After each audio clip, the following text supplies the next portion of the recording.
Hey guys, we'll do the introduction. Just a second here. We have a little bit of a slight delay here, but we'll get to it.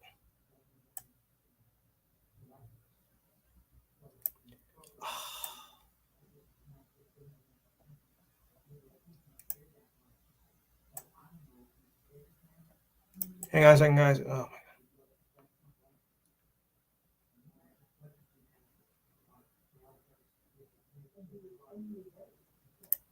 Okay.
All right. Good afternoon, everybody. Welcome once again to the Enhanced Sports Show. It's Saturday, May 11th. Oh, boy. This year's just flying by here. My name is Lou Tenor. For any new people that are joining in, I thank you for checking us out. The number to call is 512-543-4662. Once again, 512-543-4662. And we'll be here just before 6 o'clock when Rizal McGee takes over for his fine show. And don't forget, you can check us on YouTube. Just go to YouTube and dial the Enhanced Sports Show, and you'll hear this in its entirety. Don't forget about our other shows. I just mentioned Rizal McGee with the DMV Sports Show coming up at 6. Kevin Dixon with Just Us Sports Mondays 7 to 9, and Betty Cantley, which should be starting in a few weeks. I believe it's going to be 6 to 7:30. Okay. Well, we got some good callers here today. Before we begin, though, I do want to pass along my condolences to one of our friends, Gerald Wisnowski. Unfortunately, his wife had passed away yesterday afternoon, around either 1 or 2 o'clock around this time, and she was battling with major health issues, and unfortunately, we got the news yesterday. So, Gerald, our thoughts and prayers are with you. Come back when you can, okay? Because we could use you. All right. So we got a lot to do here. We got hockey players, we got basketball players, we got awards to think about, and all that. So let's get started. All right. So let me get over here. Steve, where'd he go? Okay. Steve Davidson.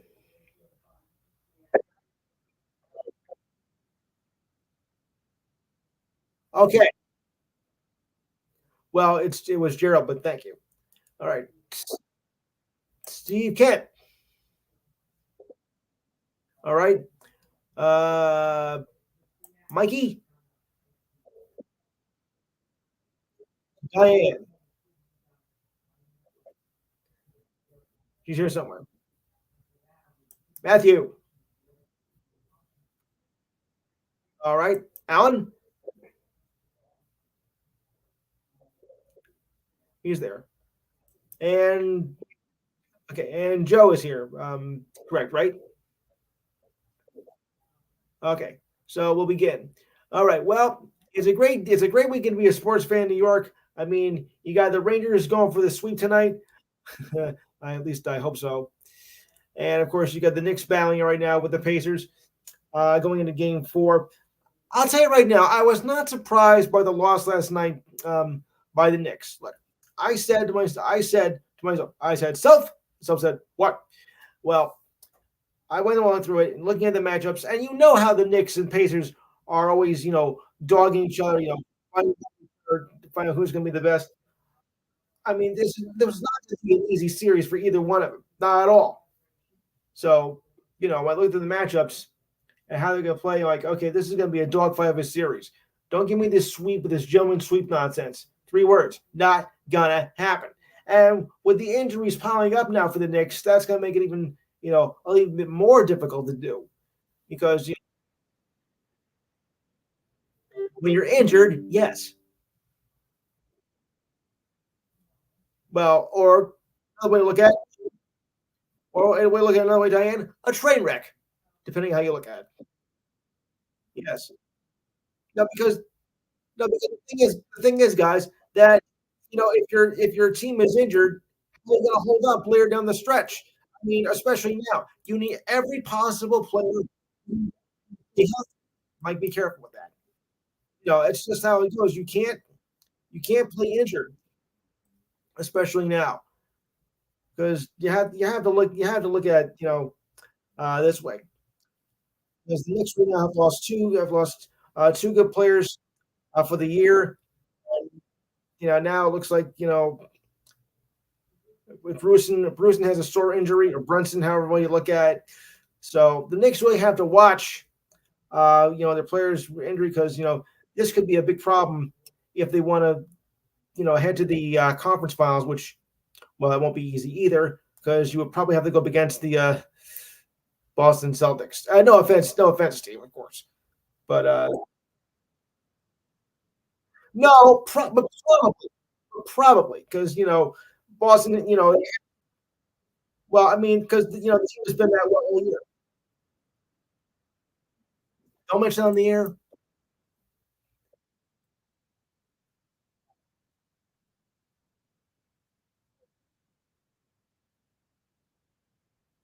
All right. Okay. So anyway, because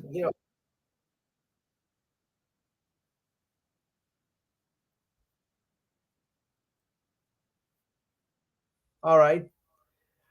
I didn't see the number come up, but if I do see it, I will certainly bring him in, of course. All right. So to start with, the Knicks got a bad break as Mitchell Robinson, who was a center, is out 6 to 8 weeks with a stress fracture in his left ankle. Okay, strike number one, right there. The announcement was made on Tuesday. Robinson had imaging done on Tuesday after just playing 12 minutes in Game 1 victory on Monday night against the Pacers, which turned to be a very interesting play because once again, the Pacers were complaining that the refs didn't make the right calls and the Knicks got away with murder. I mean, that's the way the refs has been this season. The refs are supposed to be paid to make the right calls at all times, and a lot of it has not been done. So people are going to watch it. So Robinson had surgery on his ankle last December, and 50 games he missed 50 games before returning in late March, and missed Game 1 against the Sixers with an ankle sprain. Luckily, they wanted to win that series.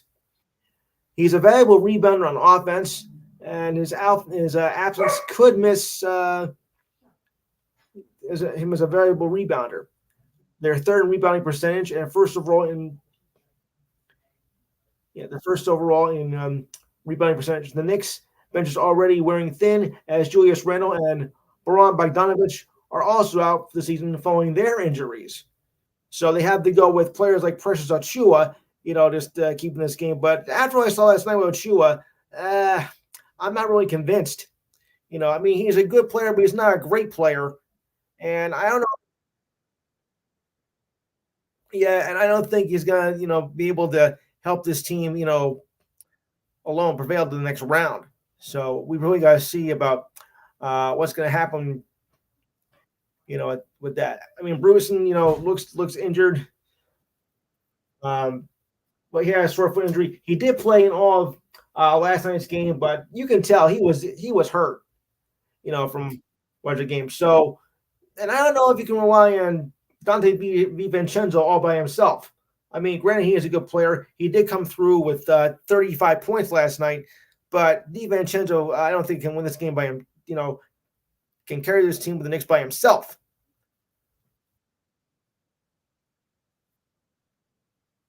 Yeah, but when you have a bunch of players that are injured, it makes it very difficult to do. So, if anybody saw that game last night, could you uh, give me your thoughts on that? All right, Steve Davis, I'm going to start that with you with last night's game between the Knicks and the Pacers.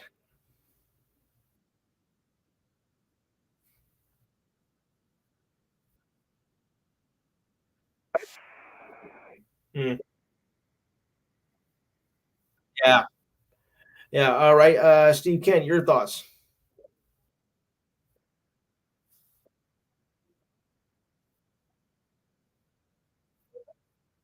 Yeah,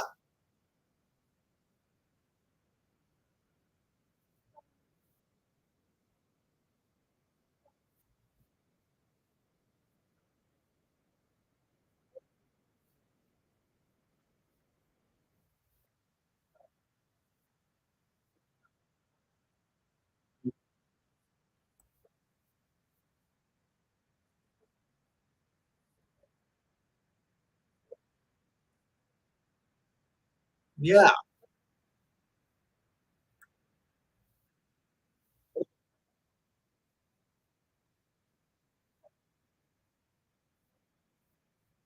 Not very often. Not very often.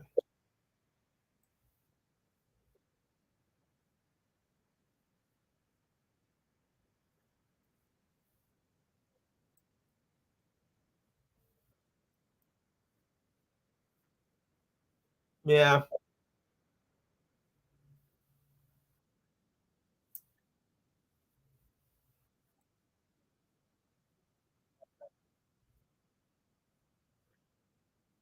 right. They offered you more.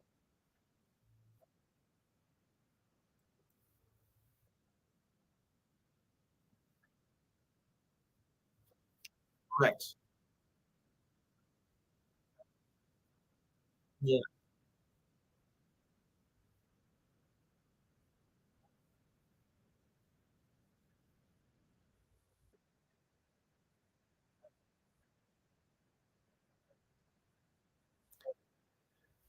yeah,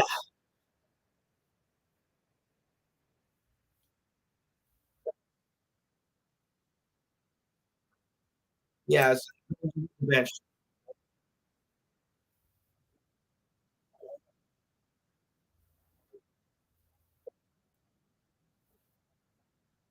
Yes.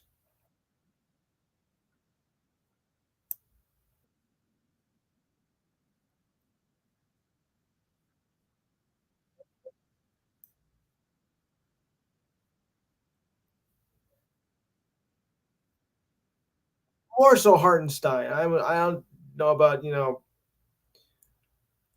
I think you need both. You need both of them. I don't think DiVincenzo can do it all by himself. You're gonna need Hartenstein as with it. And you gotta watch the fouls. You gotta watch those fouls.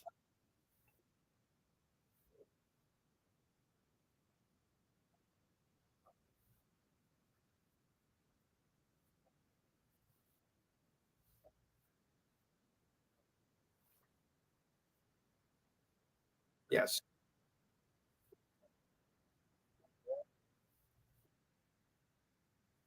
Yeah.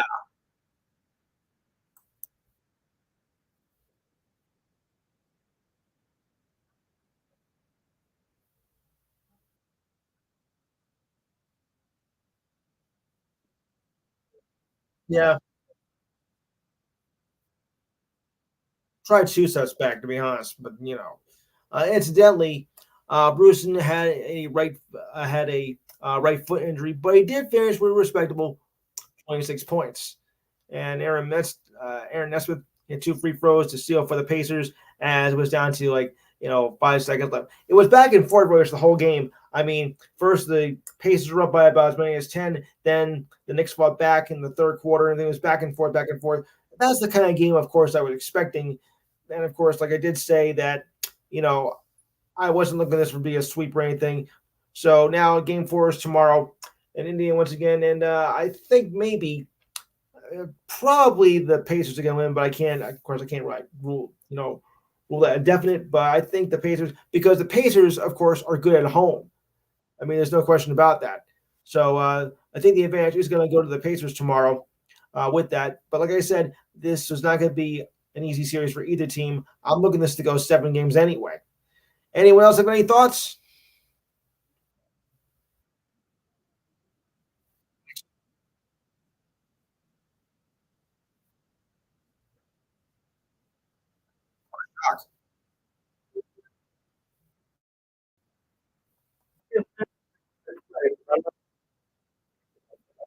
I mean, that's because you need depth on the bench, and if you don't have that, you're not gonna get anywhere.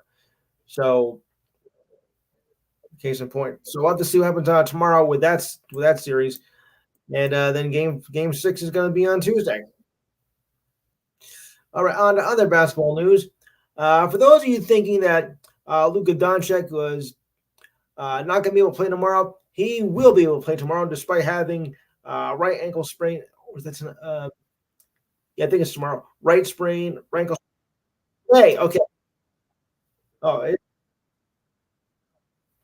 right ankle sprain and knee soreness. Luka had been playing with the knee sprain since he injured it in Game 3. Hey, play through the pain. I like it. I like it. The series against the since Game 3, since the cut ups. I mean the Clippers. Sorry, when he hobbled and grabbed his left ankle and was tangled up by the Thunder's guard reserve Carson Wallace by pushing the ball to the floor early in the fourth quarter in Game 2.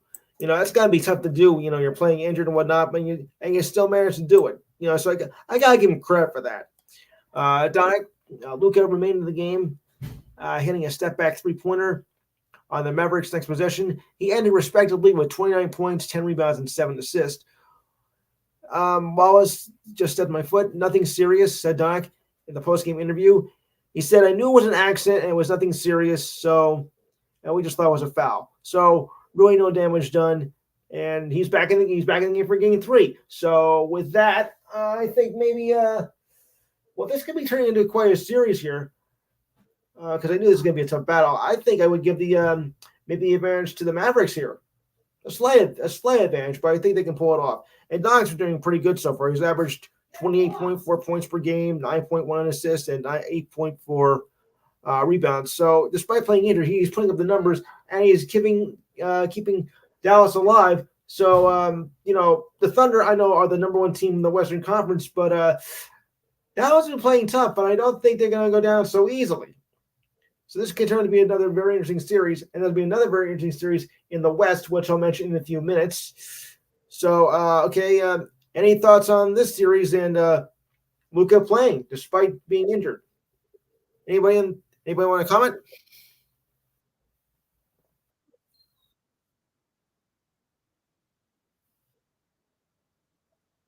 I'm mentioning Dallas. I'm mentioning Dallas right now. Yes.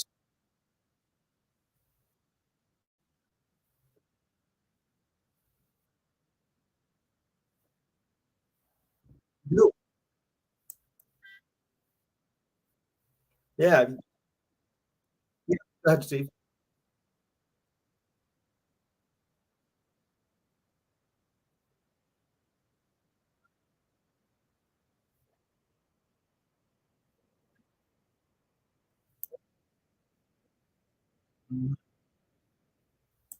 Yeah. All right. Anyone else have any thoughts?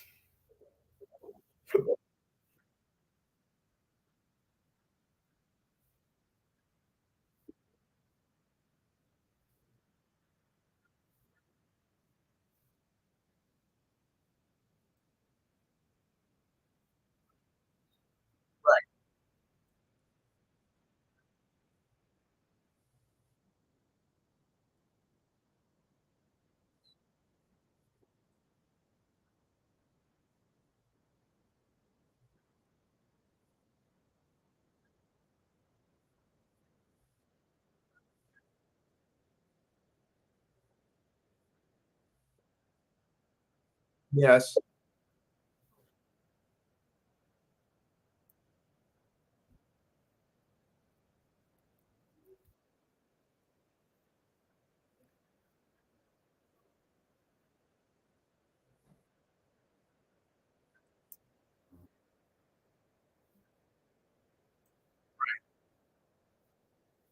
Yes, it's a very weak bench, and I don't know how you're going to be able to do it with a weak bench like that. So they really have to get their act together.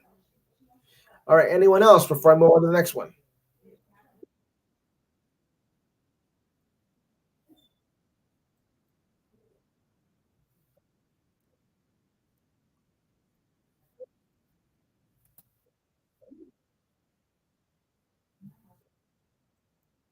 No. Right.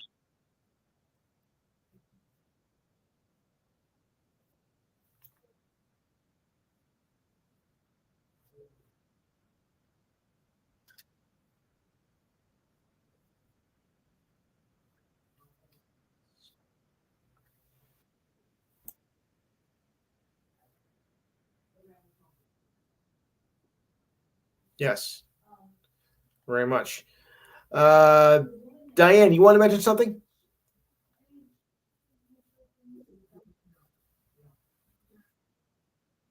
I mean about Luca.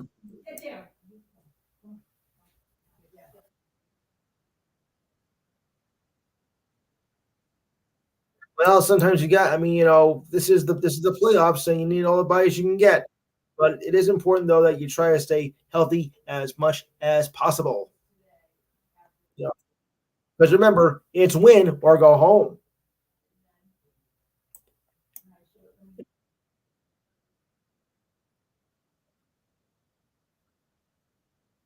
That's later.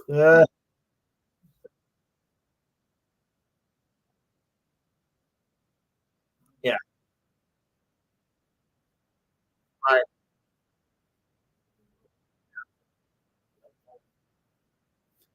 Yes.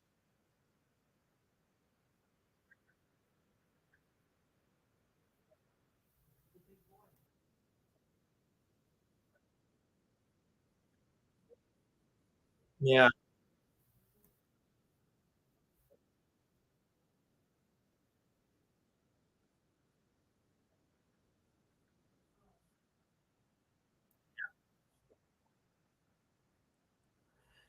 I wish we mentioned that name. I mean, because he did nothing for the Knicks, and now all of a sudden he's having the career, his career season. Thanks a lot, traitor.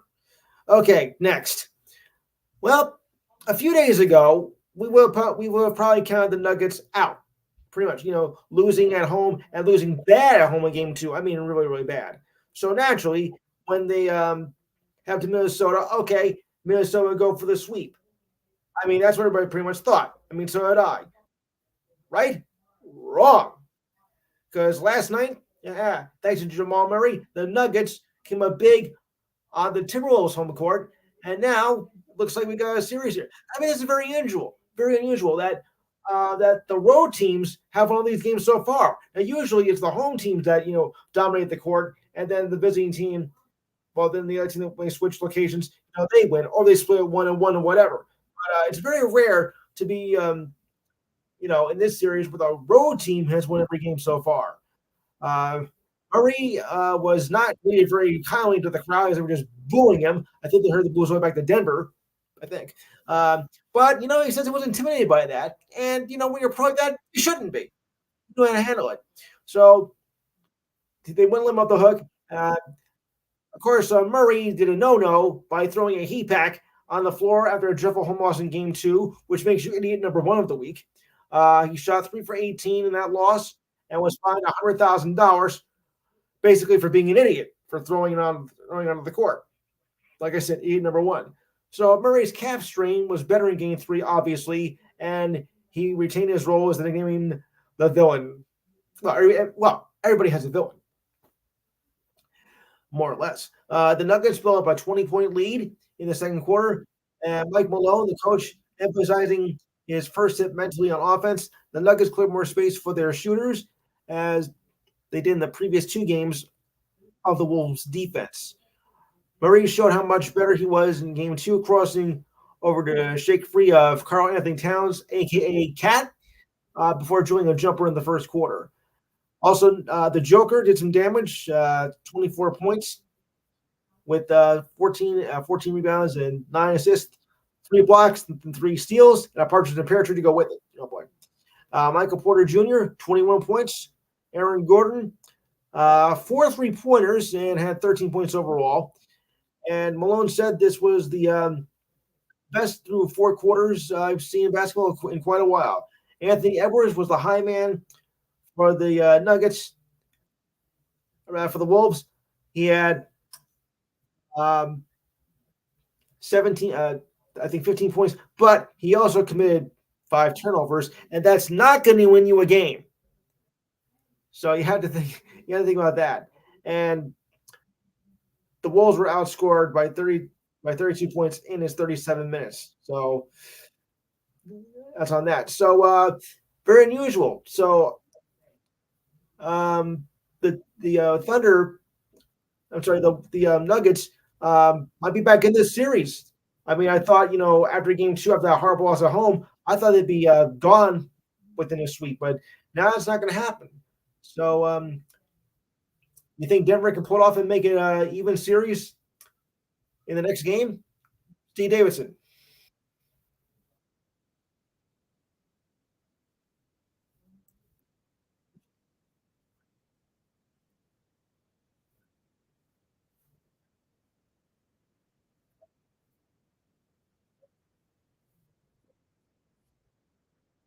Steve Kent. Thought so.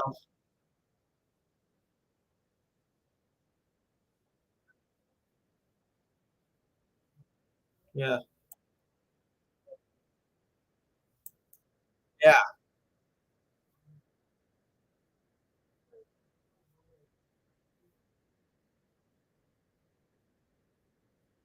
Yeah. Very unusual.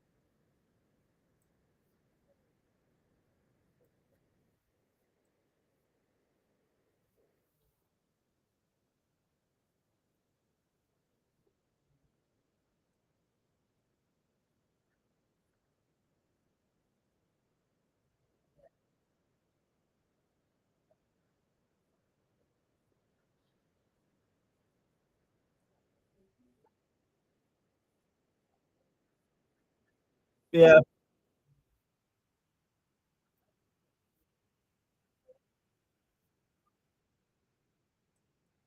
Yeah.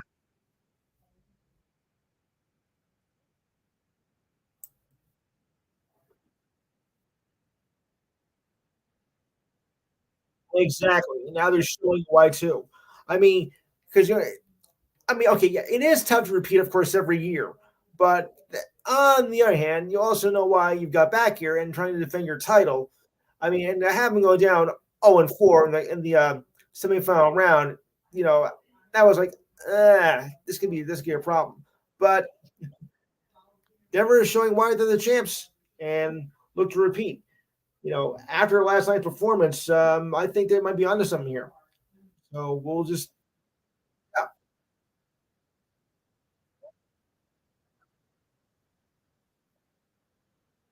like,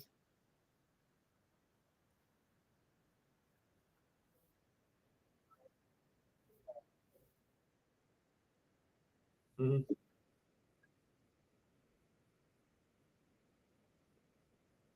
Yeah, exactly.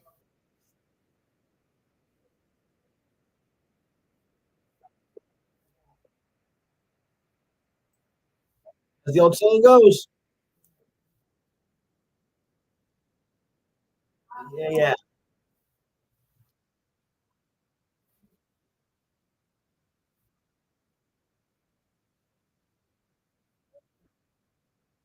nothing new. I mean, it's been for quite a while now. Nothing new at all.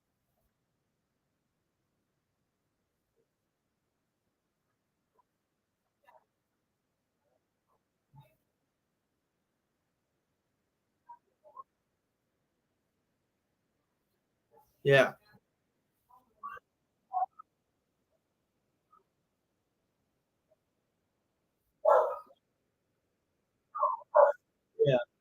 Bye bye.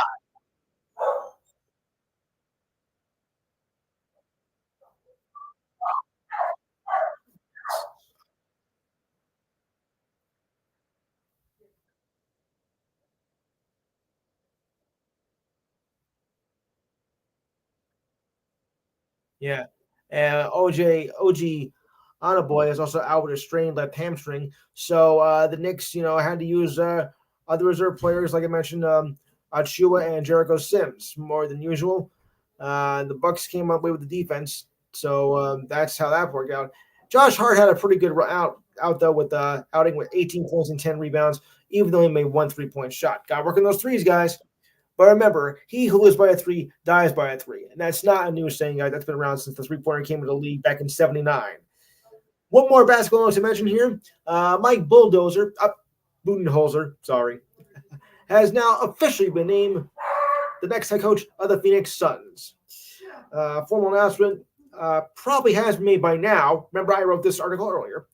He is expected to accompany the Suns to the NBA Draft Combine in Chicago that begins this weekend and work on a coaching staff that is already underway. The Suns fired Frank Vogel, even though despite the fact he had a very decent record, 49-33, and the Suns lost the Wolves in the first round of the playoffs. Now, why would you fire a guy who had that kind of a good record? I mean, 49-33 is a very respectable record, and you fire him. Why? Because you lost the first round? Look, 31, there's what, 30 teams in the NBA, right? 29 teams are not going to win. I mean, and we've seen coaches, teams and coaches that have, finished with less than spectacular records, but would they get fired of that? Oh, let's see. Oh, well, you were 20-62 this year. Oh, we're not going to fire you though. You just take time to develop. So you fire a Vogel, who is a very good coach, for what? 49-32 is not a reason to get fired. I mean, that doesn't make sense. Make sense.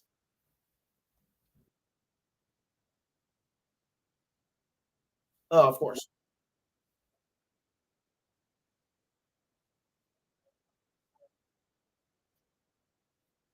Yeah.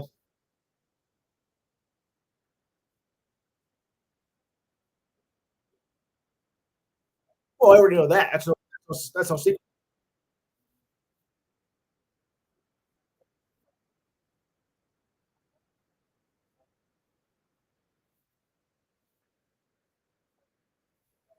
Yeah, I guess so.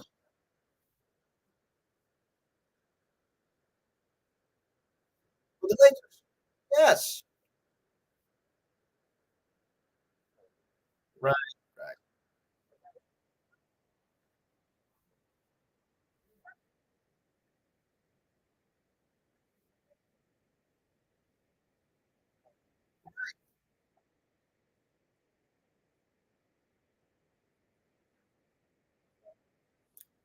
I would think so. Or your opinion?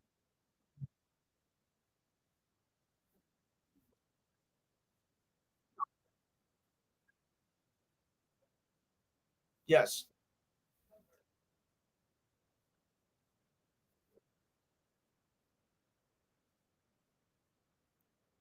Yes. Right.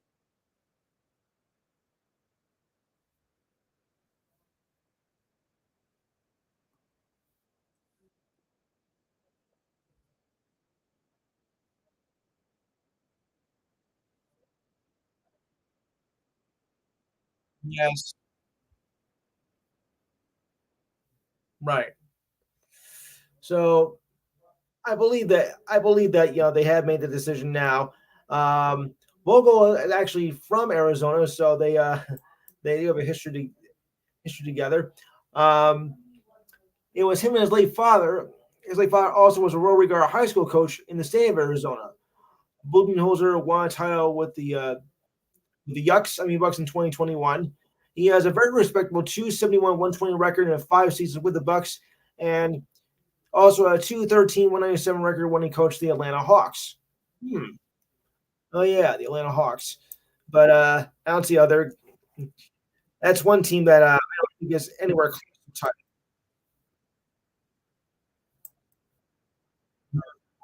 You think everybody's going to take the Wizards? Your Wizards are nowhere in contention.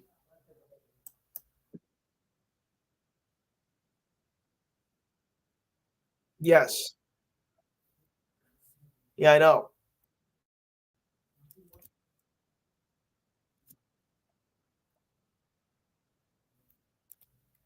Yeah. Well, we'll see. And of course, my apologies to the Capitals, guys. I know I I did not think a sweep at all. I really didn't. Before I go on to hockey news, Steve, do you have anything in WWE UFC department?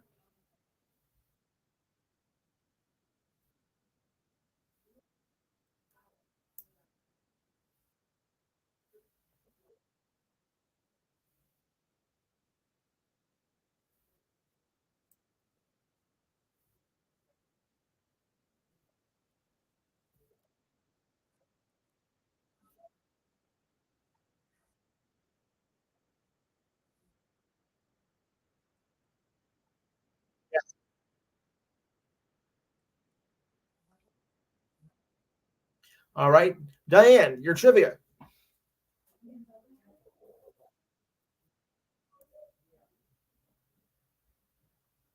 if you have anything.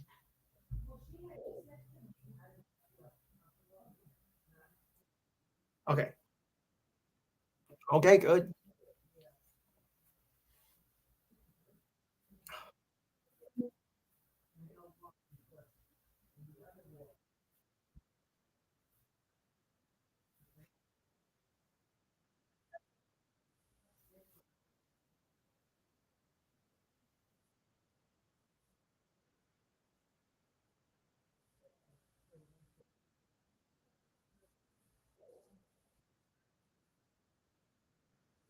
I think it was 39. 39. Rescue was unbelievable. That's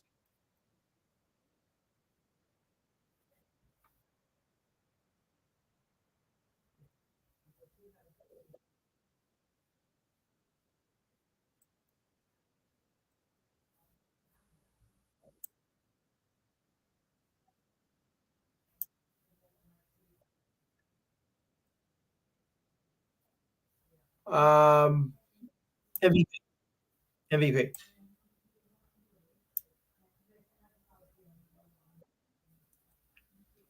Okay.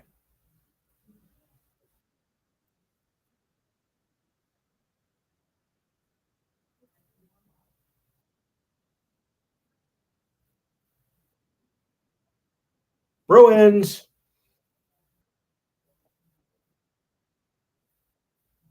No. Flyers. Flyers. That's right. Philadelphia Flyers. Yes, Philadelphia Flyers, or I say the Criers. Yeah. Oh, one more note here. The NBA fined Pacers coach Rick Carlisle $35,000 for criticizing the officials through Game Two in their Wednesday against the Knicks. What else is new? There's been a lot of criticism with the refs this year. On Wednesday, Carlisle complained about a number of calls and questions of fairness of going up against big market teams like the Knicks. Oh, shut up. Smaller market teams deserve a decent shot, no matter who they place at Carlisle. After game two, the Pacers reportedly sent this 78 plays from the first two games that they disagreed with. Oh, wow. What the calls made by the officials. I can promise you that we will submit this tonight, meaning last night. Carlos after game two. New York can get ready.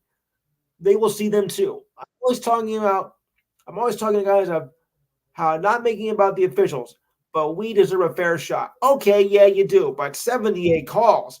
I mean, come on, really? That many? Yeah, I don't buy that. Anyway, Carlisle said the Pacers wait, Steve, let me finish it. Identify 29 calls they disagree with from game one and a whopping 49 from game two. My goodness. Those disputed plays were submitted by the league. The Pacers chose not to send anything after game one because Carlisle was hoping for a more balanced whistle in game two, which they get in game two, and so they changed their minds, and now we got a brouhaha going on. All right, Steve, you were going to say something?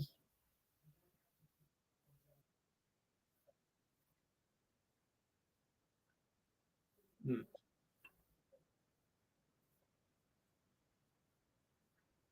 Yes, yes.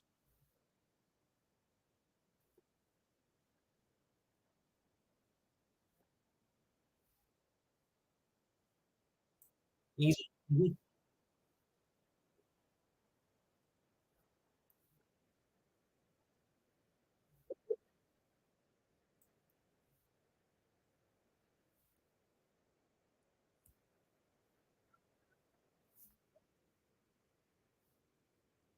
Yes.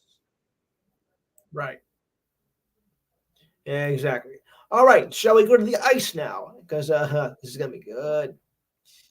All right. So let me get back over here. Okay. So for those of you who missed Thursday's game, well, first of all, I'm sorry. But pulled up another overtime thrower against the Carolina Hurricanes, 3-2, and that was a barn burner, right? Because the Rangers had gone up 3-2 midway through the third period, and all you had to do was just get in the empty net goal, and that would be a 4-2 victory. I mean, okay, Alexis Lafreniere scored the goal ahead, rush from Marty Panarin, 13:35 left in regulation. His third goal in the last two games. Panarin did finish it off despite the Hurricanes tying the game late in the third by Andrei Shevchenkov and forced overtime with 1:33 to go in the third period, despite the fact they were, well, they had the extra attacker, so that was the thing there. I was like, oh, great. We're going to go through this again. The clutch efforts, though, helped the Rangers and their franchise tie a seven straight playoff wins in the first two rounds, which is something the Rangers of 1994, when they won the Cup, didn't even do. So they've already made history on that. Congratulations. It was also the fifth time in the last 20 games that the Hurricanes lost on home ice. Philip Chido made his return after missing 6 months with a concussion that he suffered in November. So that's the thing right there. A lot of people are saying, "Hey, if Chalk comes back, we should be a breeze to win." Well, maybe we are because he was a very good player. It stands out as a feel good story as they're now just one win away from heading to the conference finals. Oh boy, for the second time in 3 seasons. Unfortunately, they lost that series, but they went up 2-0 um, back then, and they just blew it. So they can wrap up tonight, which would be a second series sweep, second straight, which is something that they've never done or anybody's done in the Stanley Cup playoffs. So, Rangers fans out there, can we rock them like a hurricane tonight? Oh no. Oh, okay, Mike. No, rock them. Okay, you guys got that joke right? Rock them like a hurricane. Oof. Oh, okay. That was yeah. Yeah. That was unplanned, by the way. That was not in the script. Diane, thank you. Scorpions, Scorpions, 84. Anybody else from the New York area? Okay, Joe, if you're still here. I guess not. All right, let's see what else I can get. All right. Oh, aha. Treese, are you there? Good, good. I thought I heard another voice. All right, we're discussing the Rangers Carolina Hurricane series. Rangers up 3-0. I know you don't follow hockey that much, but if you had a guess, would you take the Rangers for the sweep? Good. Thank goodness. Matthew?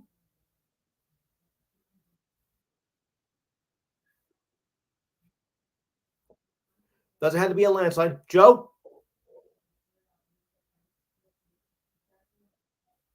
Joe, are you there? Oh boy. Okay, maybe having some problems. All right.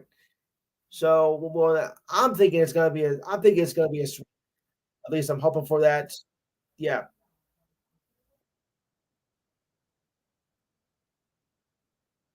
Oh, nice.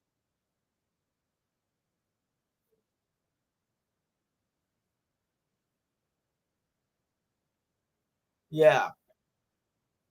Uh,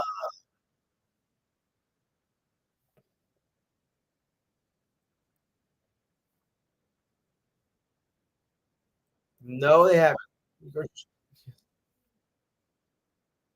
Yeah.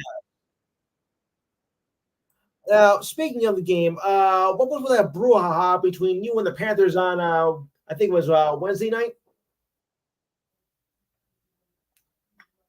There was. Yeah. Mhm.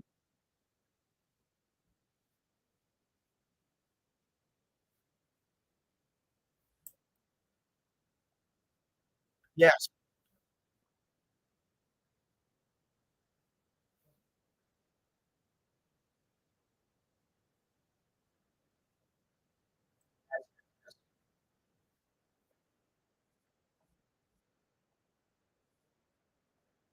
Good.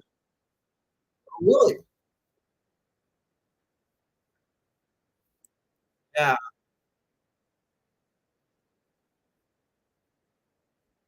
Really.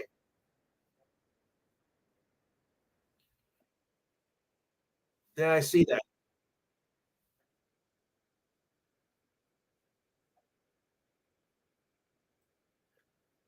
You're done. You're done.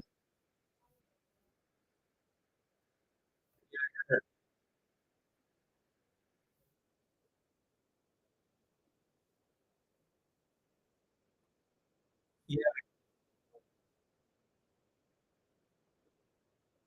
I see.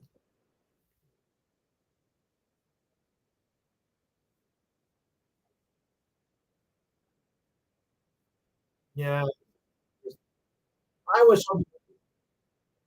Mhm.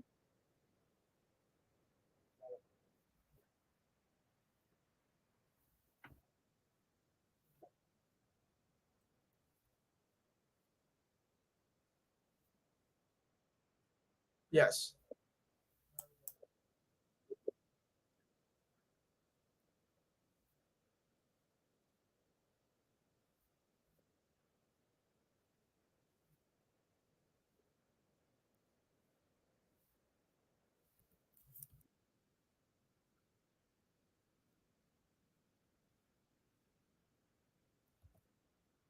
Yeah.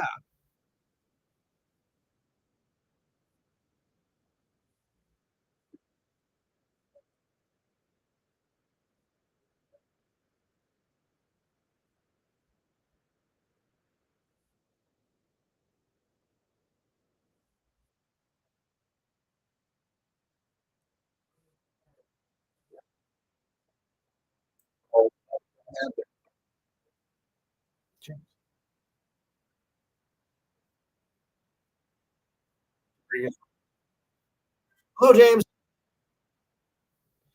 Yeah. Well, yeah. I wasn't thinking that because I really thought that was going to be the other way around, and I thought Boston was going to put up a fight, but uh, that surprised me. So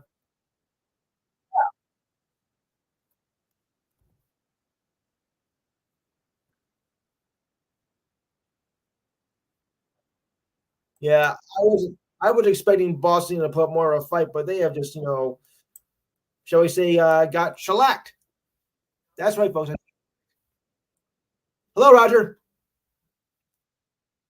Hey, got a nice crowd here. I like it. I like it. Roger, any thoughts on what the Knicks or the Rangers in their playoff series right now?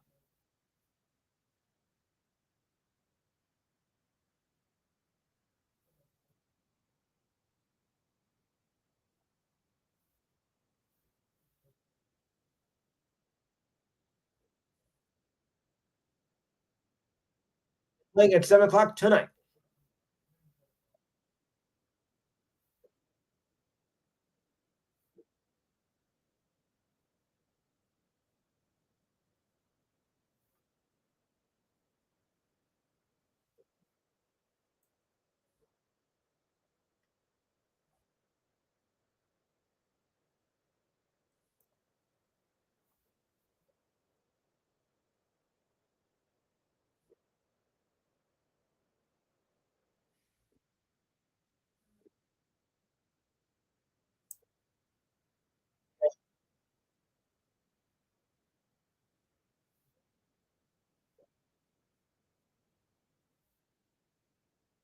Now, like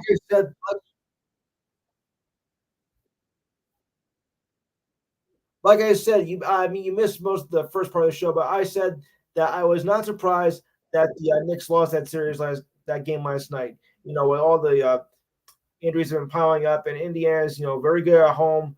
So I knew this was not going to be an easy series for either team, and it's holding true. Okay, so um, I'll get back to some more basketball maybe a little while and hockey a little, but I want to do this up here because this was, all right. How many watched the Kentucky Derby last week?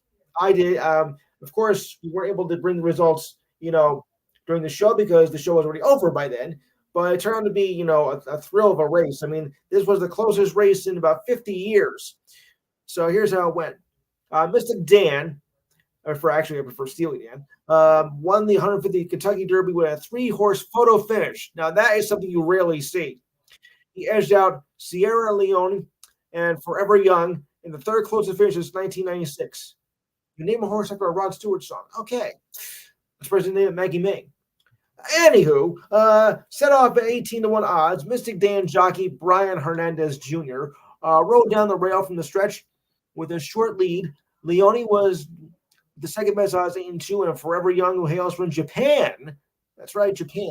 Gave chase and pressured the leader wire to wire in front of a crowd of over 156,000 fans. The crowd waited several minutes before the result was revealed by the stewards and declared official.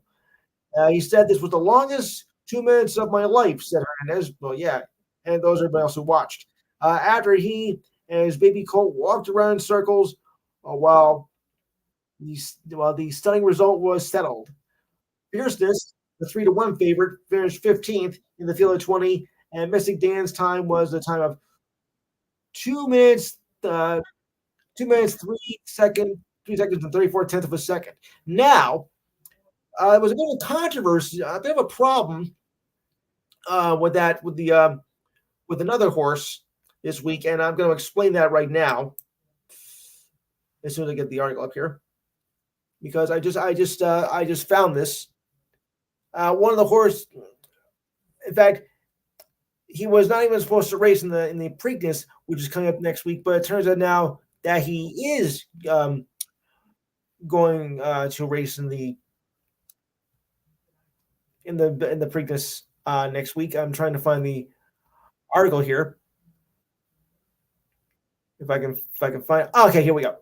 Mystic Dan will be running in next week's Preakness Stakes, and to hope to keep his Triple Crown hopes alive. Trainer Kenny McPeak announced the decision earlier today after speaking with owners and weighing in on the pros and cons of racing his horse again on a short 2-week turnaround. He expressed concern about easy.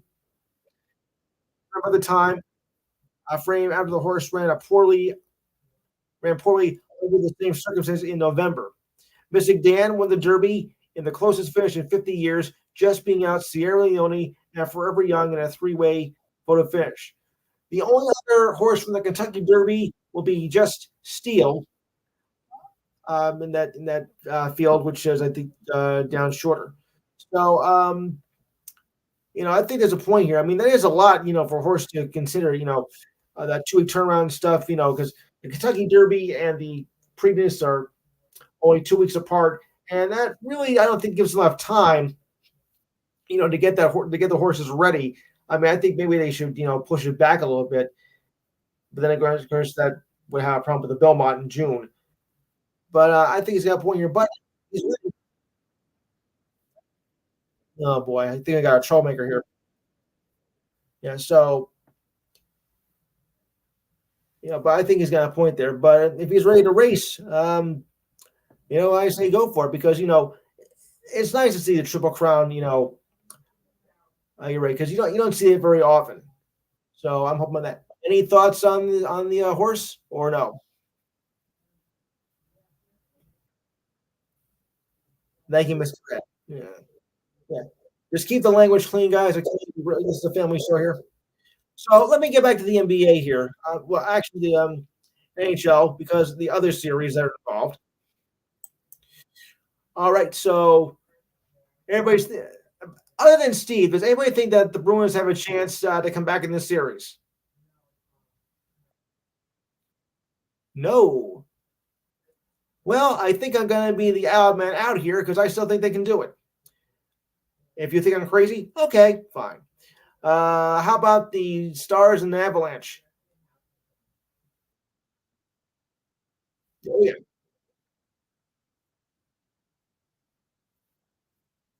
Anybody else? Okay. All right. Okay, I'm going with Stars too. Now, in the All Canadian semifinal, Canucks Oilers. It's a tough one.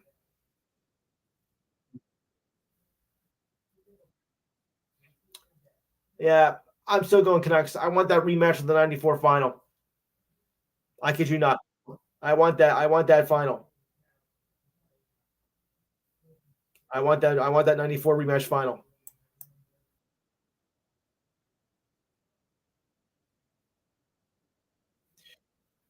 That's the last time I played each other in the final, 1994.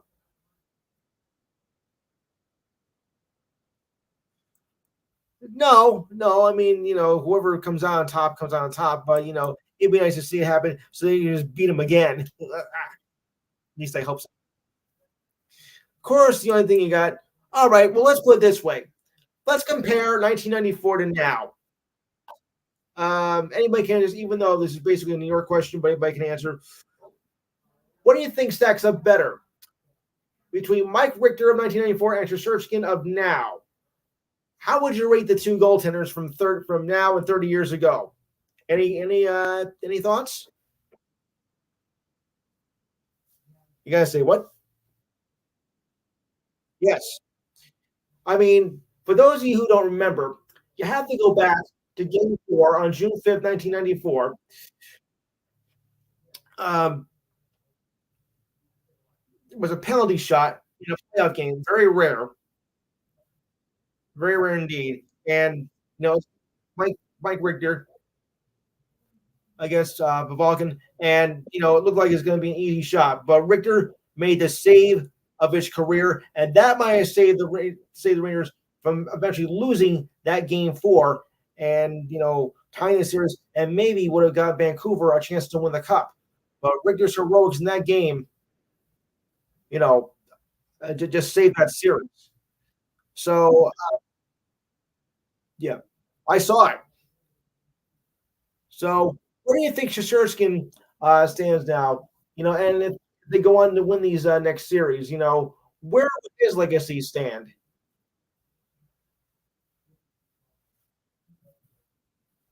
Speechless. No thoughts? Oh, come on, fellas. Yeah. Well, I guess I'll have to wait and see and finds out if anybody actually if they can pull it out. But I think they're going to win this series. Uh, Going up against Florida, I think they can be. I think they can beat them.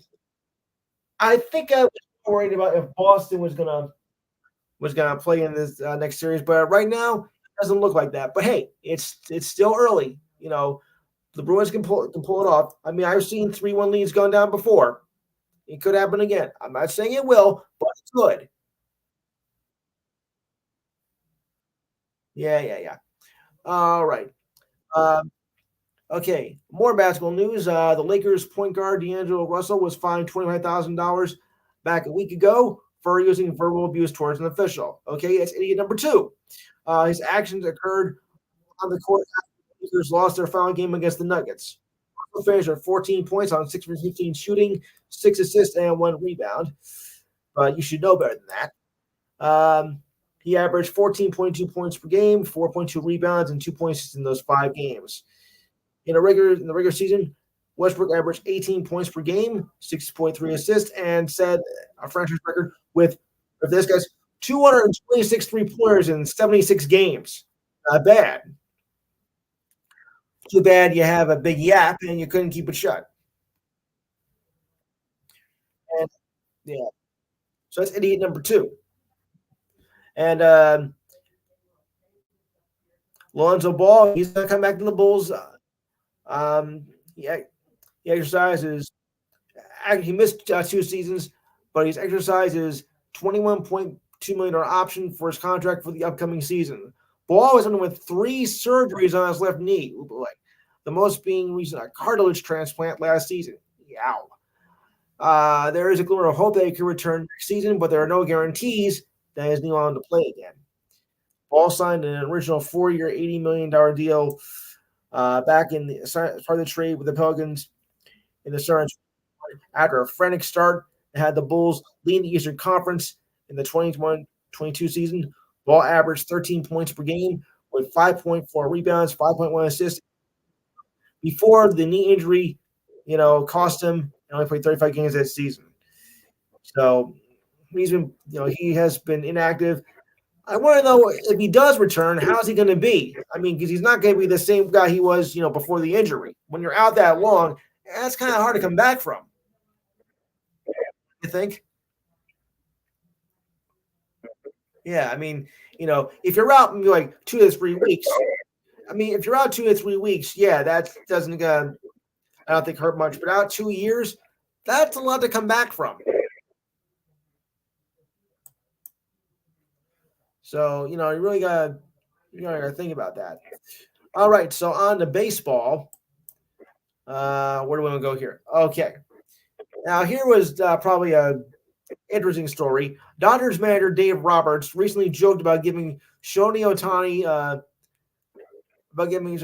should gift.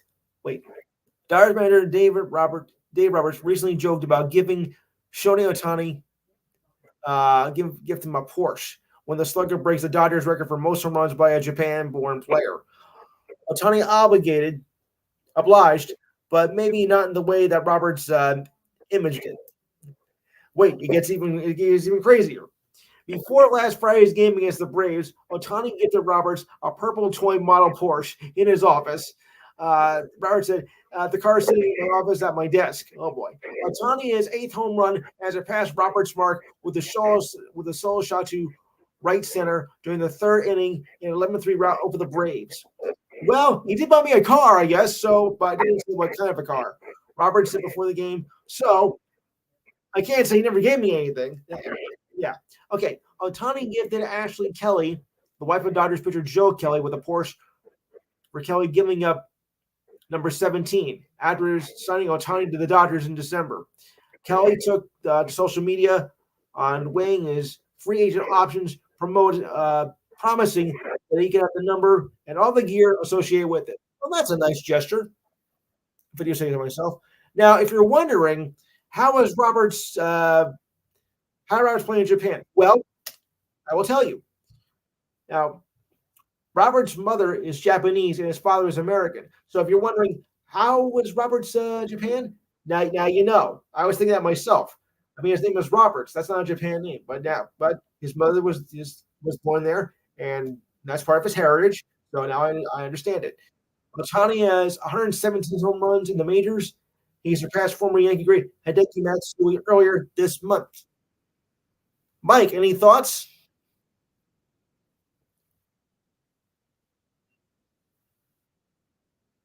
No, on Shohei Ohtani.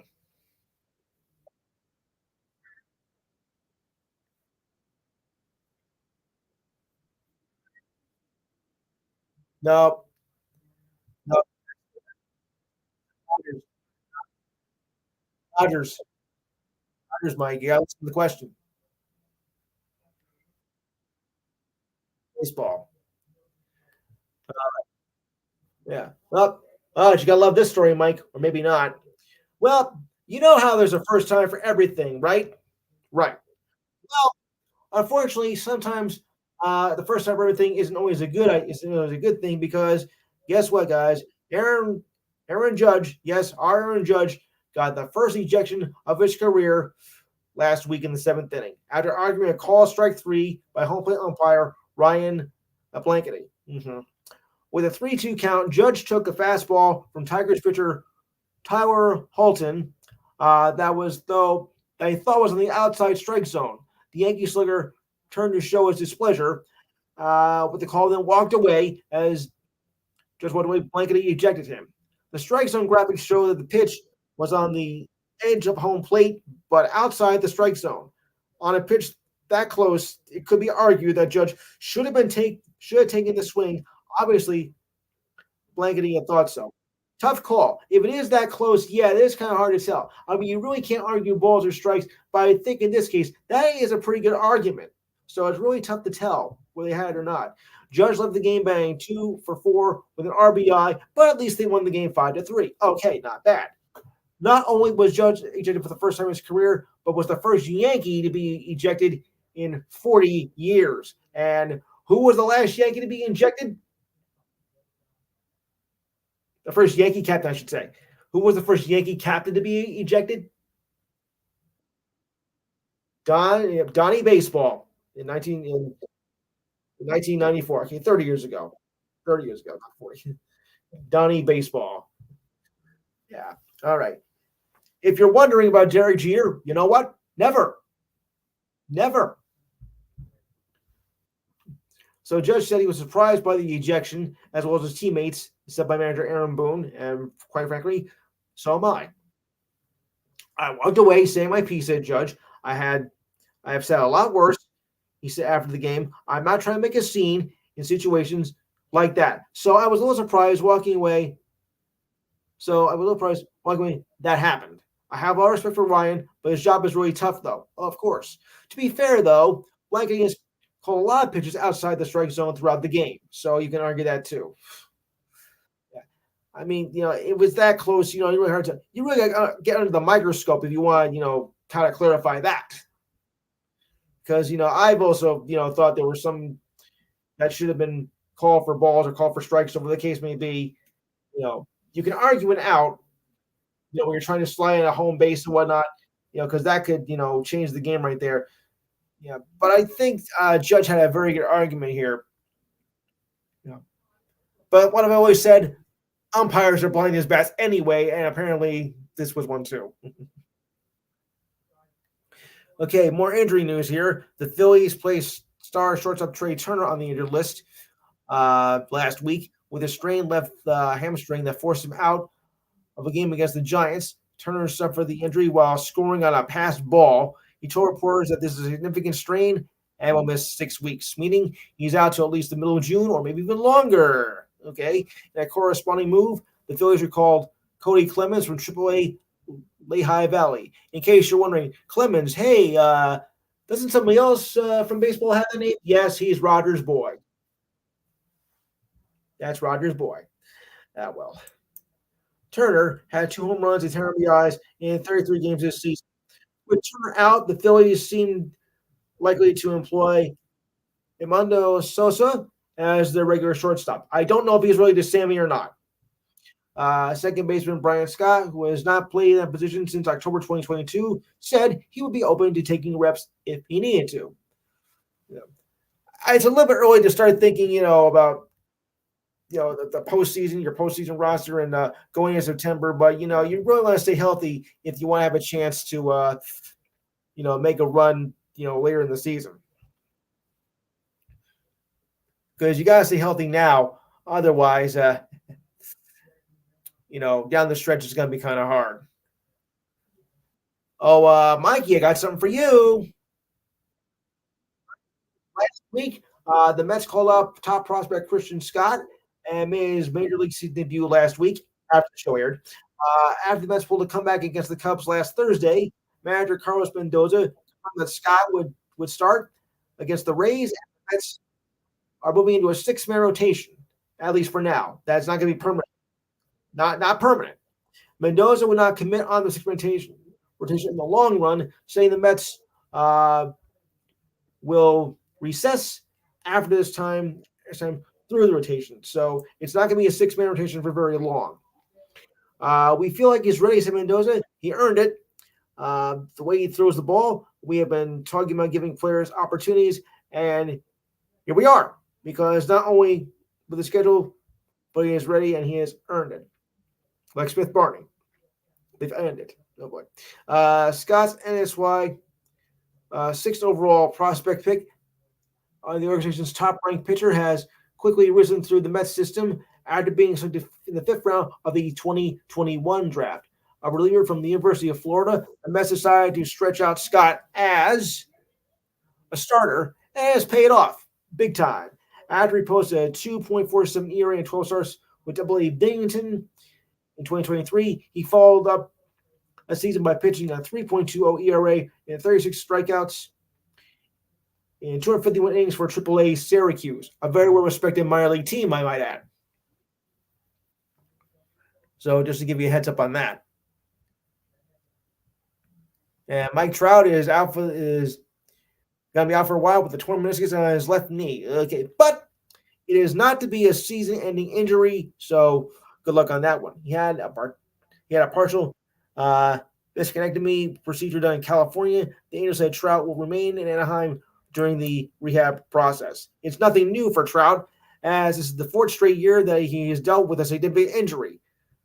Yet the fact is that Trout is an 11-time All-Star, yet injury prone. Okay. Yeah, a little too injury prone. How do you be an 11-time All-Star if you're just an accident waiting to happen?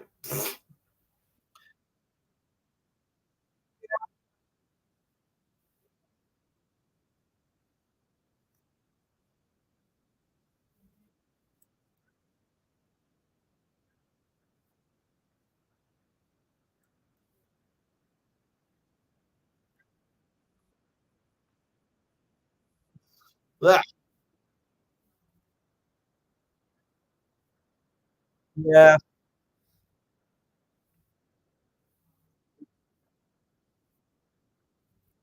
think you're right. Yes. Yes.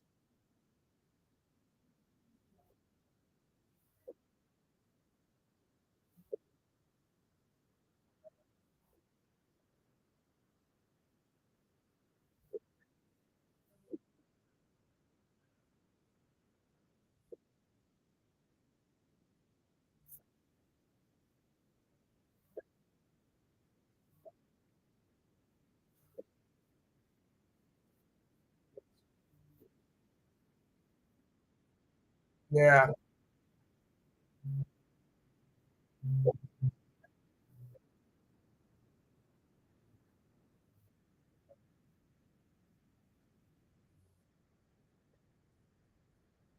Right. Oh, I have a hockey note here. All right. After losing the first round series to the Bruins last week, the Maple Leafs have fired Sheldon Keefe. The announcement came on Tuesday. According to a statement from the team, a search for a replacement was already underway. Okay, this was a difficult decision that had to be made, but of course, it all has to be made anyway by general manager Brad Traveling. Sheldon is a great coach and a great man. However, we have determined a new voice is needed to help reach the ultimate goal. That is, of course, reaching the Stanley Cup. We thank Sheldon for his years of work and dedication for the Leafs. There's been there's been no determination of the rest of the Leafs coaching staff. Keefe had 2 years left in his contract. Traveling signed him to a contract that does not take effect till next season. But what I heard from you yesterday, Diane, is that the Devils are looking maybe to take on Keefe as coach. Yeah, yeah, they do.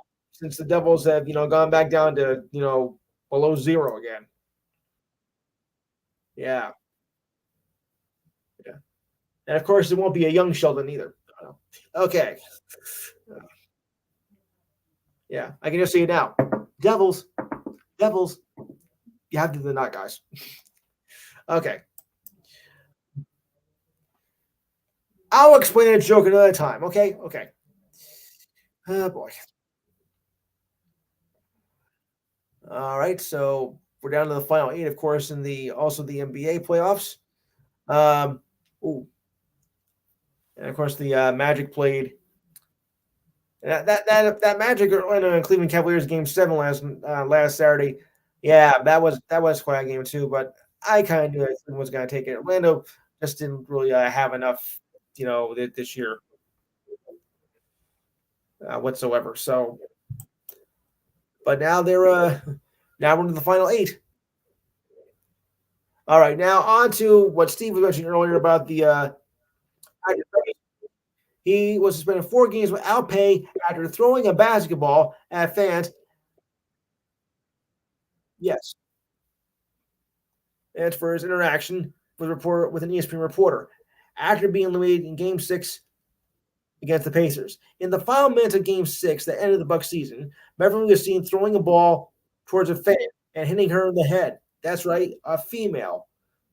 Have you no shame? Ugh. It's bad when you got to hit somebody, but I mean, really. Anyway, to continue on, twice. Yeah, I know, because he hit somebody else too. Yeah. So then it was not. If that wasn't enough, he waved at another fan to throw the ball back at him, which he did. Then Beverly chugged the ball right back. Oh boy, this is getting more interesting every day. It was an unfortunate situation that never should have happened. I had to be better, and we'll be by next week, Beverly said in his latest podcast. Indianapolis police were investigating the incident between Beverly and the fans. Well, that's of course another idiot right there. Because if you throw a ball at somebody, not once but twice, you have got to be stupid. You've got to be out of your mind. And I don't think it was, and I don't think that was a, and I don't think it was an accident.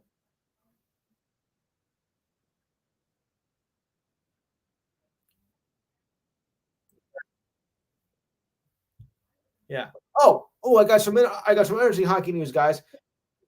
I got some interesting hockey news here concerning Utah. Now listen to this, guys. Utah's Utah's been giving 20 choices to vote on a new team name, according to a story by the Smith Entertainment Group. The options to choose come from. Listen to these names, guys. Listen to this. Okay, ready? We have the Frost, the Ice, Powder, Mountaineers, Freeze, Mammoth, Black Diamonds, Blast, Caribou, Blizzard, Swarm, Hive, Outlaws, Yeti, Squall, Fury, Glaciers, Cannons, Venom, and HC just short for Hockey Club. That's kind of a boring name. This is for the name of the team. They're not going to be called they're not going to be called the Utah Coyotes. Owner Ryan Smith um, will be given it the starting with Utah. The debut season will feature jerseys with the name of the state, with the name logo and colors debut for the 2025-26 season after work by branding company Doubleday and Cartwright. Utah's name a team is a community asset, and we want to be sure that the community has a say in what the name should be, said Smith, who also owns the Utah Jazz. Utah has shown up for its team since it was awarded the franchise late last month, and it's only fitting that our fans get a rare opportunity to help name the team that they are rooting for. Let me ask you guys, what do you think would be a good name for this new team? Well, I shouldn't say new team. Yeah.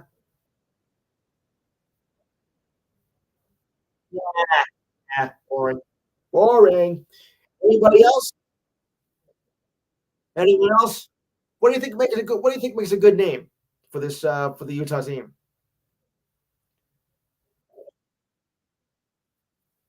Okay, I kind of associate Caribou with Maine, but okay.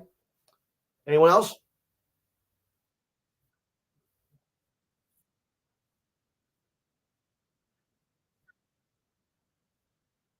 Yeah, that's true too. Well, it was Black Diamonds, Steve, not Black Ice. Black Diamonds.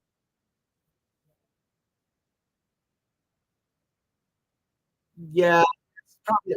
Remember, I did not make this list up. Uh, it's a tough one. You know what? You know what? For some reason, I think I like Outlaws. I kind of like that.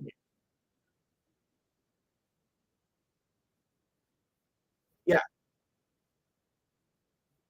yeah.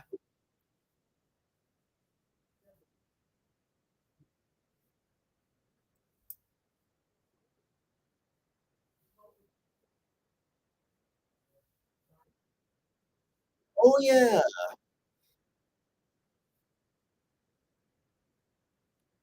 AHL, Diane. AHL.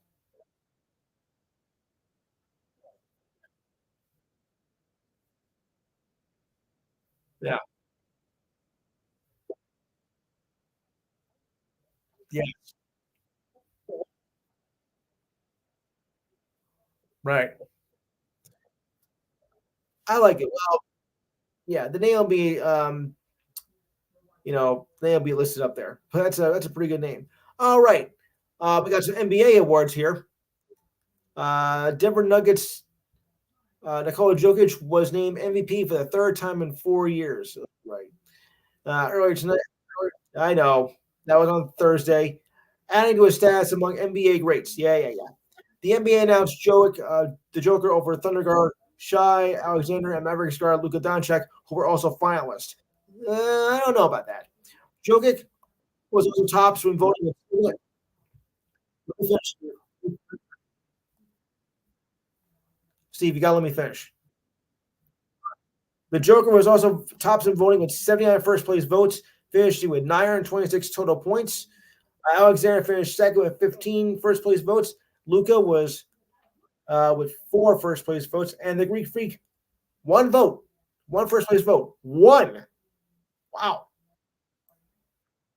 that's kind of shocking. I'm kind of shocked at that myself. All right, one first place vote and finished fourth. With the win, the Joker is the 9th player in history to win the award 3 times. Listen to the names that are on this list, guys. Ready? Can I get a yes? All right. Bill Russell, Wilt the Stilt, Kareem Abdul-Jabbar, Moses Malone, Larry Birdbrain, Magic Johnson, Michael Jordan, and LeBron James. That's quite a list. This was the 4th straight year that Jokic was a finalist. He lost to Joel Embiid last season. However, he did win a Finals MVP as the Nuggets their first NBA title.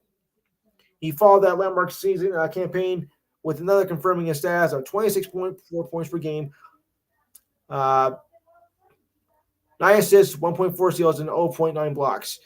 All right. So was this the right choice, or should have went to somebody else? Should have went to Alexander. Should have went to Luka. I mean, was Jokic really the one to take it this year? Any thoughts?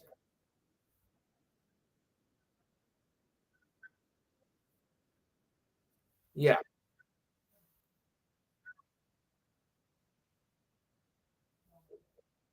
Yeah. Oh,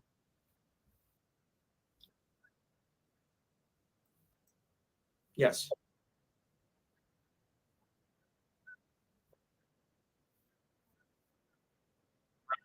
Yes.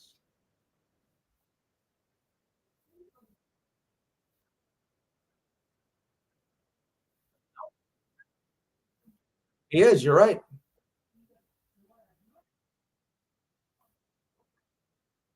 Yes. Right. We got a bunch of people in the panel over 30, and I'm one of them. Oh, okay. Never mind. Bad joke. Bad joke. Okay. Anywho, now, okay.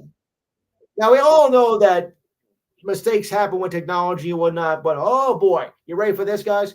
Now, as I was watching Tuesday's game of the Rangers Hurricanes, the network added a little extra stress in the proceedings as the viewers made a inadvertent broadcast mistake, which doesn't happen very often. What happened was this: a minute left, the score tied at 3. ESPN suddenly cut away from the game to bring the start of the Avalanche Stars game. Like, okay, what you do now? With the game scheduled to begin on ESPN, but switched to ESPN2 as the Rangers Hurricanes game was running late. In fact, went into double overtime, which is the longest game of the playoffs this season. This season.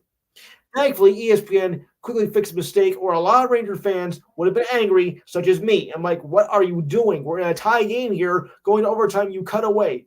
What? What are you, stupid? You can't do that. So no one scored in the first overtime either. The game went to double overtime, and the winning goal was scored by Vincent Trocek and gave the Rangers a 2-0 lead on Tuesday before winning on Thursday.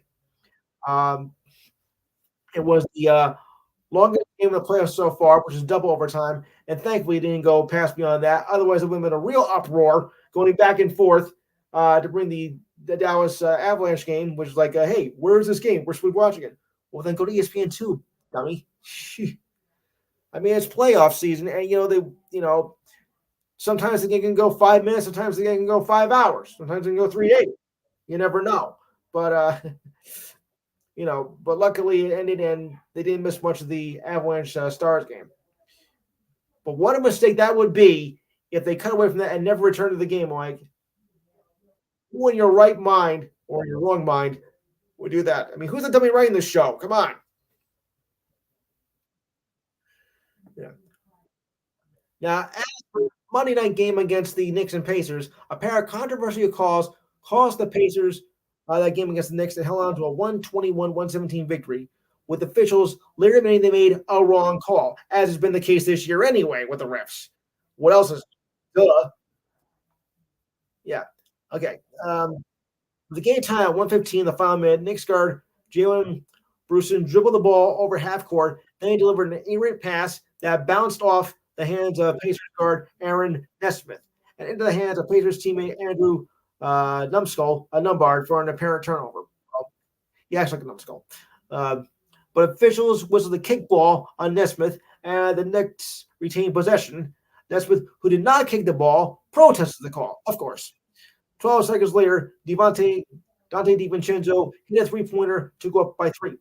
With 20 seconds left in regulation, the Pacers had possession with a chance to take the lead as a trail by a point. Tyrese Haliburton dribbled over half court, and Miles Turner set a screen on his defender, DiVincenzo. Then DiVincenzo fell to the floor and whistled Turner for a moving screen. Oh, good. That drew an instant irate from analyst Stan Van Gundy, whose brother Jeff once coached the Knicks, for those of you who remember that. I know I do. This is shocking, said Van Gundy. Oh, really? Duh. You never see it like that. Yeah.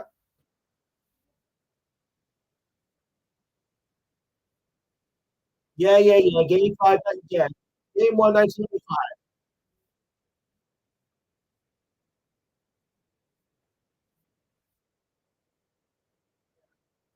But in 94, we beat them. Okay, so anyway. This is shocking, said Van Gundy. You never see a call like this at this point in the game. And I mean, never. He went on to say that was a great acting job. You see a lot of actors here in New York City. Ooh, that's getting testy now. He technically was moving a bit. The Pacers did challenge the call, but they did not win the challenge. Well, good. You didn't deserve it anyway. It turns out Van Gundy was right. Pacers did not win the challenge, and Knicks retained possession and the ball and closed it out. So there you are. Yeah. Yeah. Well, Indiana wants me, but no. Okay. It's an old song from the 70s, folks. You, or maybe Indiana doesn't want me. All right. Uh, remember, folks, the jokes are ad-libbed. So anyway, like I said, this is becoming an interesting series between with the Celtics here. I thought maybe that they were going to be cruising along to a sweep victory after they dominated the regular season, but this doesn't seem to be the case with that. And tonight, against the Cavaliers here, Jalen Brunson finished with 32 points and 7 3-pointers. Donovan Mitchell, counted with 33 points, but that was not enough for the Cavaliers as they played their fourth straight game without Jared Allen. Okay, like I said, sometimes when you have your best players out, especially in a playoff series, that could be very difficult to do. Uh-huh. Can I get a yes here, folks? Thank you. Okay. Brown in the opening quarter. Okay. Brown scored 15 points in the opening quarter and led by 20 and 20 by the end of the first half and entered the half with a 10-point lead. The third quarter belonged to Derek White, scored 14 points in the stanza as he connected with 4 3-pointers. His seventh three-pointer in the game extended the Celtics lead from 87-72 to 92-77 heading into the fourth. The Cavaliers had no response. Mitchell scored 16 points in the third despite an onslaught, but it did nothing to slow the onslaught of the Celtics offense. The Celtics early in the fourth and did not allow the Cavaliers to threaten their advantage. The Cavaliers waved the white flag by pulling their stars under 4 minutes left. When you pull that out, bye, game's over. Yeah. So this series is becoming quite interesting now. I thought maybe Boston was going to, just roll right past them because they've been so dominant season long. But as I've said many times before, the playoffs are a whole different ball game. And yeah, yeah, find $100,000 for throwing a heating pad. Yeah, I guess you could say he threw in the towel. Oh no. Oof. Yeah, good. Yes, yeah. But I guess you could say that, but guys, what this, what this meant, right? Wait, wait, but you know what happened? Yeah, but, yeah.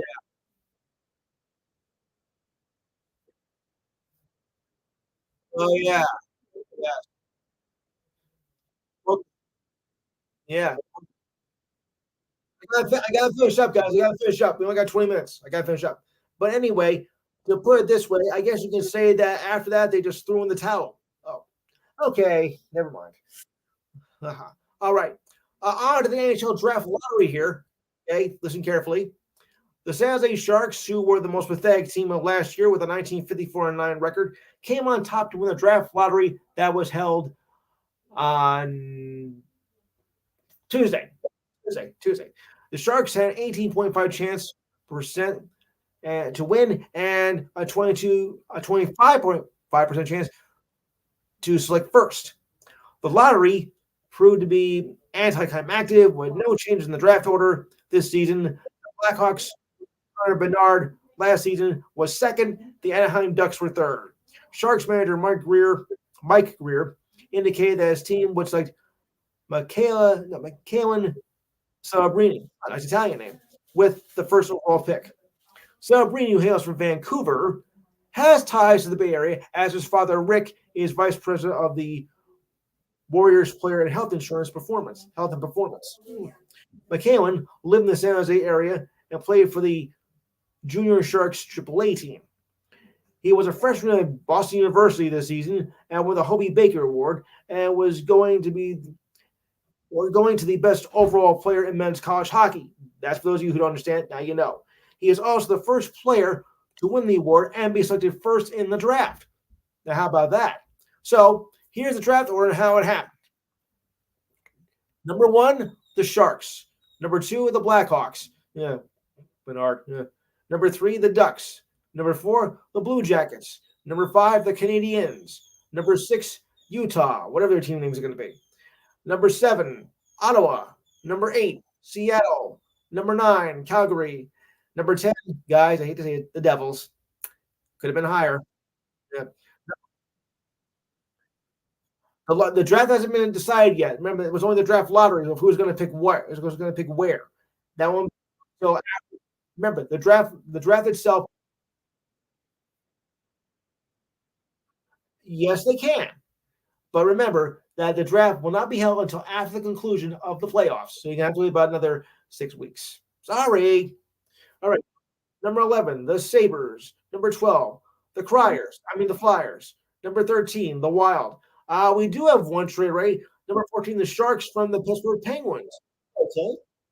Number 15, the Red Wings. And number 16, the Blues. Hmm. So this will be kind of interesting. And the draft will be held, I think it's around June 20th or 29th, if I'm not mistaken. All right. On to another award here. Rudy Gobert, the center for the Timberwolves, was voted as the NBA Defensive Player of the Year for the fourth time. Bam Adebayo of the Heat, Rookie of the Year winner Victor Wembanyama were also finalists. Before I get to that, let me ask you guys something. Do you think Victor Wembanyama was worthy of getting Rookie of the Year? Wow, really?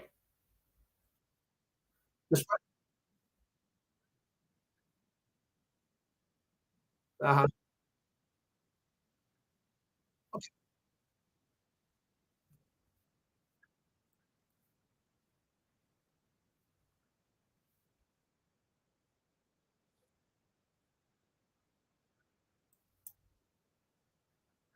Yes, yes. Right.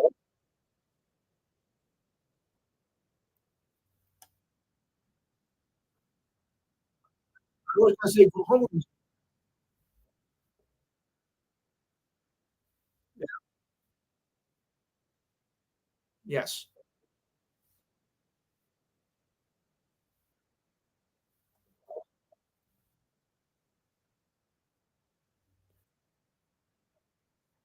No kidding. Yeah, right. Because it was a lot of controversy with that because remember, the Spurs did not have a good season, and I think it takes more than just individual efforts, you know, to to get rookie of the year because your team was, pitiful this year. No question about it.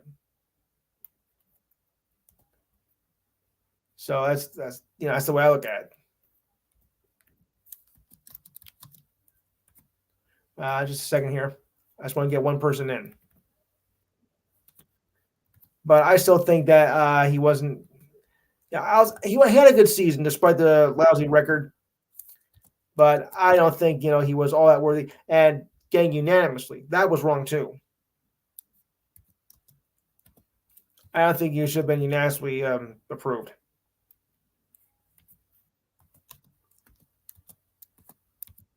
So on to finish that up. Okay, on to finish that story up here.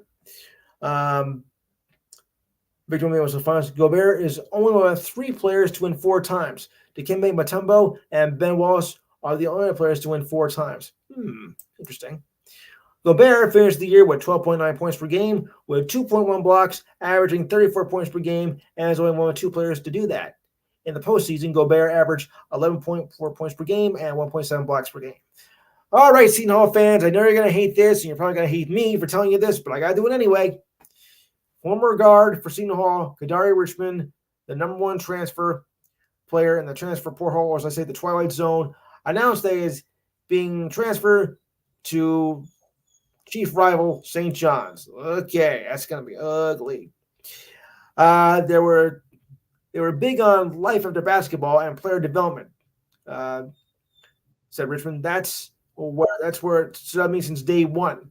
They will allow me to showcase my ability to become a better player and overall a better person. Okay, I can't argue with that, but a lot of Seton Hall fans are not going to be happy about that. Not even me. I like to make a long, deep run of the tournament and win a national championship. I'm ready to get to work and see what Coach Pitino has in store. Richmond visited other sites as Oklahoma over last weekend and also considered Syracuse, Miami, and USC. But Richmond, who was born in Brooklyn, said he chose being close to home and to play for Pitino was just too good to pass up. Yeah, of course. Seeing what Jalen Brunson has done for the Knicks, winning is a big thing for New York, and now I want to be a part of it. You couldn't do that in Seton Hall? Thanks a lot. Richmond led the Pirates to their first NIT title in 71 years last month. Congratulations on that. He also earned all big honors with 15.7 points, 7.0 rebounds, and 5.1 assists. What a game. What a game. More news here. Yeah.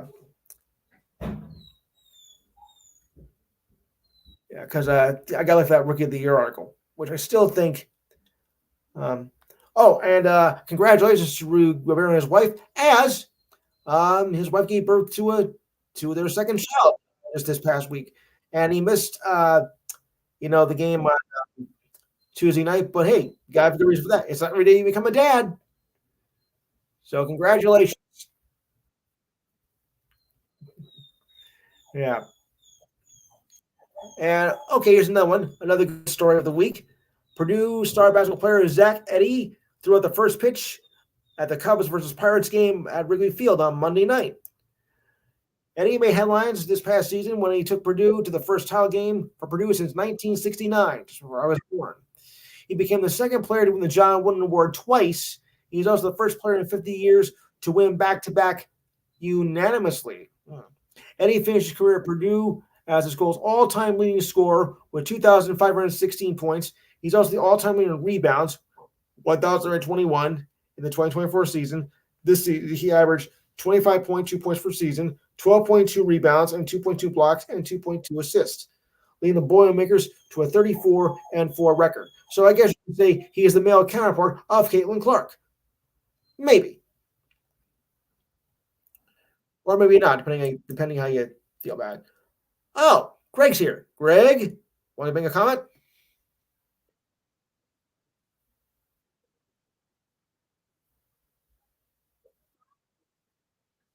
Yeah.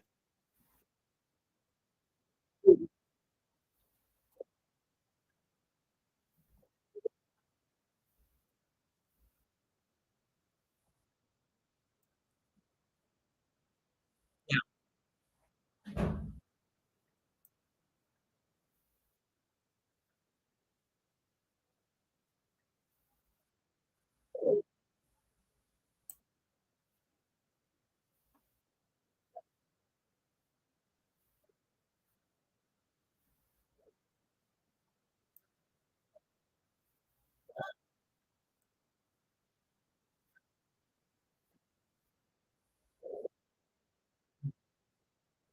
Right.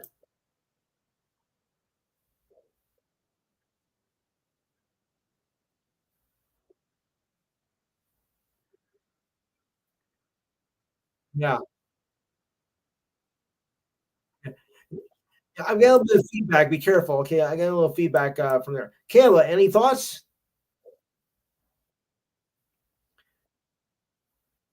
Anything?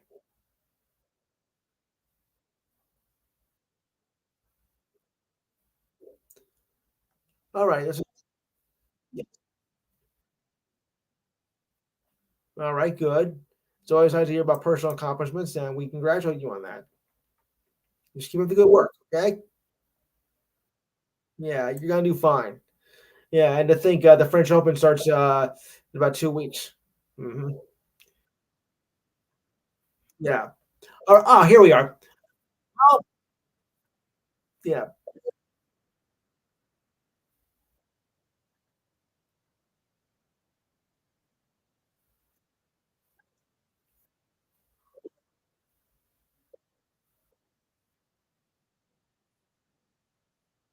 Yeah. Right. Yeah, I get it.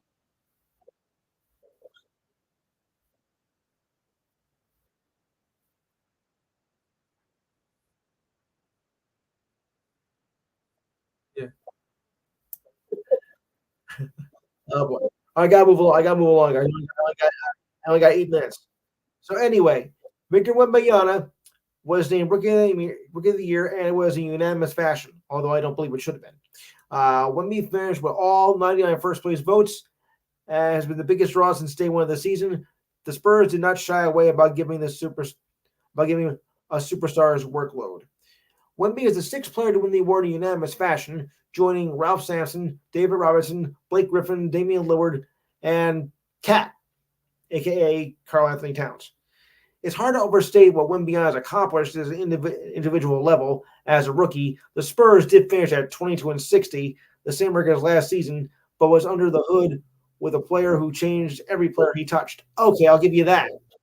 Still not overall. Overall, though, not great. It's not an understatement to say that Wembanyama is playing at the age of 19. Yeah, hang on, guys. One of the most impactful players in the league by player efficiency rating. He was 12th in the box plus minus, and 11th in total rebounds, and 10th in usage rate, and 6th in the block rate. To put Wembanyama's top 10 perspective, the next highest rookie in the league was Scott Henderson of the Trailblazers, and despite being a central part of a bad offense, which opponents could focus bulk of the attention, Wembanyama posted a respectable shooting rate, uh, 565 ahead of DeJounte Murray and Malcolm Brogdon. Okay, I'll give you some of that, but he's not perfect. Now imagine him getting better than what most 20-year-olds tend to do. All right, so rookie of the year, but maybe he'll more improve on his game next year, probably. But he did win, but I kind of thought he was going to win it, but I don't think that it should have been unanimous. I mean, I think other players might have been just as good, but they gave me a unanimous decision. Oh well. And Rick Bonus of the Jets is retiring as coach after 38 seasons in the league.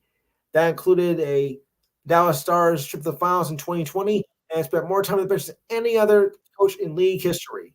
At 69, yeah, yes, those Jets. I didn't New York. I should have said Winnipeg first. Okay, Bonus at 69, he's the oldest coach to finalist for the Jack Adams Award, aka Coach of the Year, after leading the Jets to a franchise record of 52 wins and a second consecutive appearance in the postseason on the job. The Jets announced the Bones decision roughly after a week they were eliminated by the Avalanche. He's played in 2,726 games in the vast majority of some form, coming as an assistant coach, numerous roles dating back to 1984.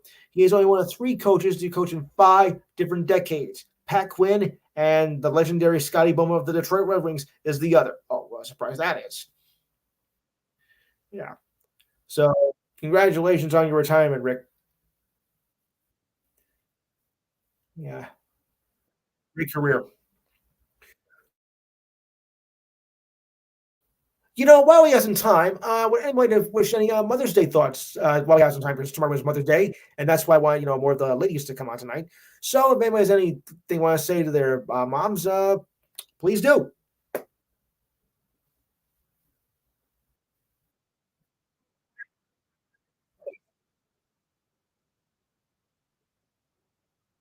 Good, good. Anyone else? Oh, interesting. All right,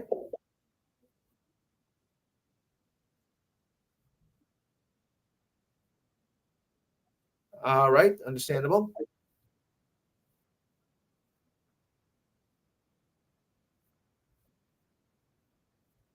Right. Okay. Um.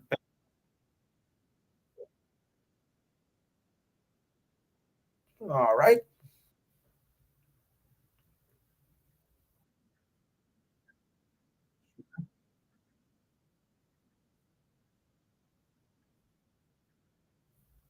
Yeah, yeah. Uh-huh. Right, right. Okay. I think I got everybody. I want to wish my mom and my sister a happy Mother's Day tomorrow. We'll be celebrating at my sister's house tomorrow. It should be an enjoyable day. I think we have a pretty good house full. I just wish the weather was going to be nicer so we can all go outside by the backyard, but that doesn't seem to be happening. Yeah, yeah. Hopefully Father's Day will be a lot nicer. Then again, May second week of May isn't always the nicest. Well, you know. Once again, my thoughts go to Gerald after the passing of his wife. Come back soon, man. Because you make this as well. Yes, Miriam. I'm sorry, I didn't see you come on here. I'm sorry. All right. So is it this week in history. Let me go to that quick. So I got 3.5 minutes, guys. Next week we'll have the NFL schedule because it was supposed to be this week. Somebody messed it up. That's true. But the NBA lottery, the NBA, the NBA, the NFL schedule was supposed to be Monday, but that didn't happen.